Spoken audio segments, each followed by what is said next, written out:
Their God said, don't kill shipwrecked survivors. And now you're alive. So their God saved your life. The concept of God in and of itself saved your life.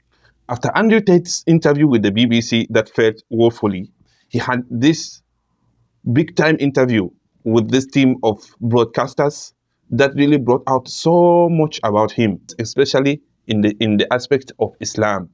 You know, he is just a new Muslim. He just embraced Islam of recent, and we all know what happened immediately after he embraced Islam. He has been in jail for some months. So Muslims all over social media have shown mixed feelings about his outings on this particular interview. I want that before we start watching this video and the comments I'm about to give on it, remember what Allah told the Arab, the Bedouins, who came to Islam, accepted Islam, and as early as possible they started claiming Iman. And they said, and Allah says in the Holy Qur'an, قَالَ الْأَعْرَابُ آمَنَّا قُلْ لَمْ تُؤْمِنُوا. Allah says, and the Bedouins are saying that they have believed. Tell them they haven't believed until Iman enters their heart. What they have done is submission. They did not believe yet. So what I'm saying is this. We will not expect Andrew Tate to be at the level of Iman right now when he is still new in Islam. And Allah has said to those people that they are just Muslims but not mu'min. That is why the scholars use this ayah as a proof to the fact that Islam is of different stages.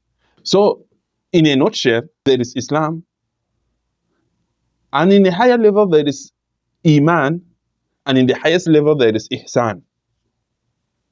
So we should not expect them to be at the top level when they are just new in Islam. But as for now, we will correct the things he is saying that is not normal. Regardless of whether you're an atheist or not, you're thinking of God as a man in the sky, but you need to think of God as a concept as a whole.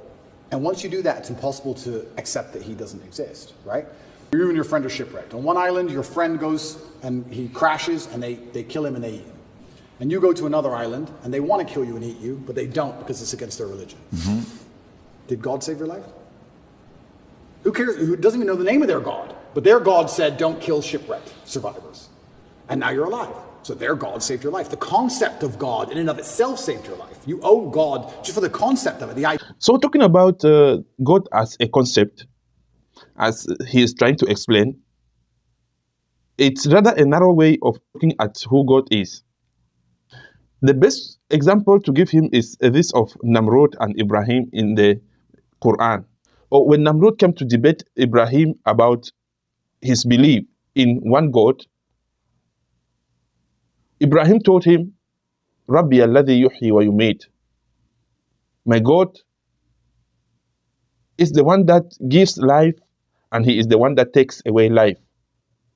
Namrud brought out two people from his prison.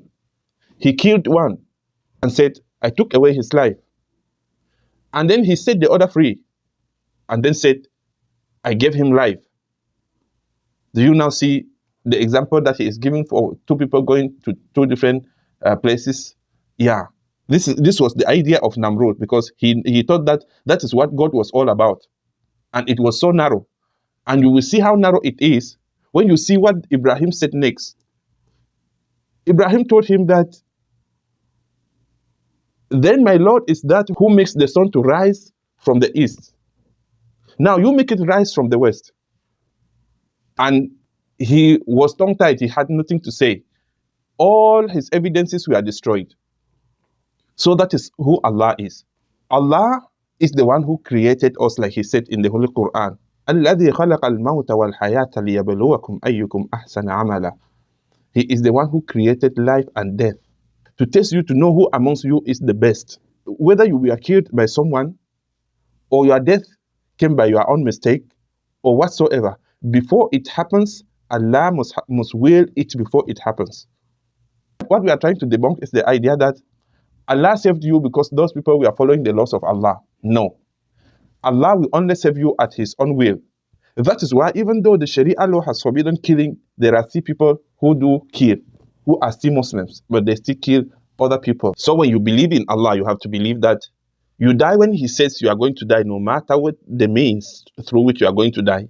And you live when he says you will live, no matter how you survive.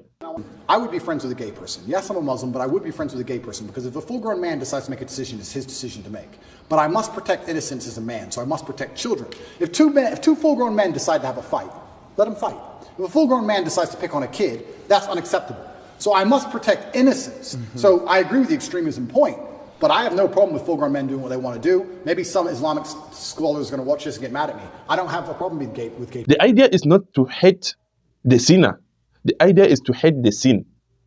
If we cannot change them, we leave them on their own. Except in a situation where they want to propagate their evil, to make it spread, to make da'wah to their own evil.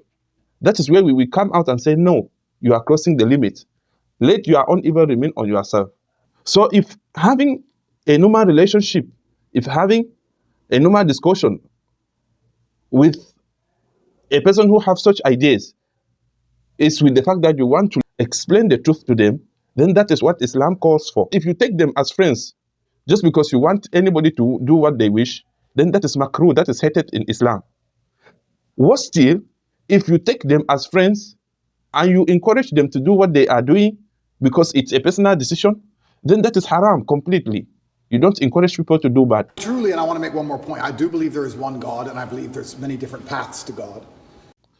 Yeah. There is one God, that is true. But saying that there are so many ways to God, that is where there is a problem. Because Allah says in the Holy Qur'an, Inna ad-dina 'inda Allahi al-Islam, that the only true religion in the face of Allah is Islam. Every normal thinking person will understand the reason why Islam has to be the only true religion. From the time that God created the human being, right till the time that the world will end, Islam has always been the only religion Allah recognizes. No prophet sent by Allah came with a different religion apart from Islam. Don't get confused with these people who are using names of prophets to link to their man-made religions around. Maybe they call some Jews, some Christians, who want to tell us that they are Christians because they follow Jesus. But Jesus himself is saying that I was a Muslim. The same with Jews who think they are following Moses, but Moses was a Muslim. Abraham was a Muslim. Jacob was a Muslim. His sons were Muslims. All of them were Muslims because Allah did not accept from human being any other religion apart from Islam. So the only way to God, the only way to Allah is Islam. There are no two ways. So same as the fact that the only God worthy of worship is Allah, it has to be true that there has to be one religion that leads people to that Allah. There don't have to be so many religions. The primary function of a religion, I don't believe is the religion exists so I can live forever. I mean, that's a nice thought. But I think on a macro level, the primary objective of a religion is to restore and contain some degree of traditional value. Mentioning only setting some traditional values is also a very narrow way of looking at the dominion of religion in the life of a human being and in the world at large. We will say that in simple terms, we can only say that religion, a true religion, is supposed to be like a user's manual to the life of any human being and to the life of any society as a whole. It's supposed to be their source of legislation. It is supposed to be their source of social values, individual values, their source of guidance and at the same time, their source of medication. From the individual perspective, religion is supposed to be his source of guidance from the time he was born till the time he will die, passing through all stages of life. Religion is supposed to be everything that governs his life, without leaving any aspect of life. And to a society, or to the world in general, religion is supposed to be the main guidance. From the day the world was created till the day everything will perish. That is the concept of religion. Because Allah says, وَمَا خَلَقْتُ الْجِنَّ وَالْإِنسَ إِلَّا لِيَعْبُدُونَ. I did not create mankind and jinn except that they should worship me. If that is the purpose of life, then religion should be able to take care of any other thing that concerns life. Lie right now for $10 million and nobody would find out. Nobody. I still couldn't do it because God would know and he'd punish me sooner or later. I really truly believe that I would pay the price of that lie. I truly believe it. Again, to the Muslim brothers and sisters, you can see for yourself. This man is not talking anything less than Tawheed. He is not talking anything less than Islam. Knowing that Allah is watching over you is enough for you. You don't need any government forces, any police, or whosoever to stop you from doing anything. That's why Islam remains the most secured and Muslims remain the most truthful. Because even when they are alone, they know that somebody is watching at them. I like to see myself as a person whose respect you have to earn. I like to see myself as a person who has strong, rigid boundaries. I like to see myself as a person who will stand up and say, no, that's wrong. I like to see myself as a person who's not afraid of being shamed by whatever community for saying, I don't agree with that particular ideal. I like seeing myself that way.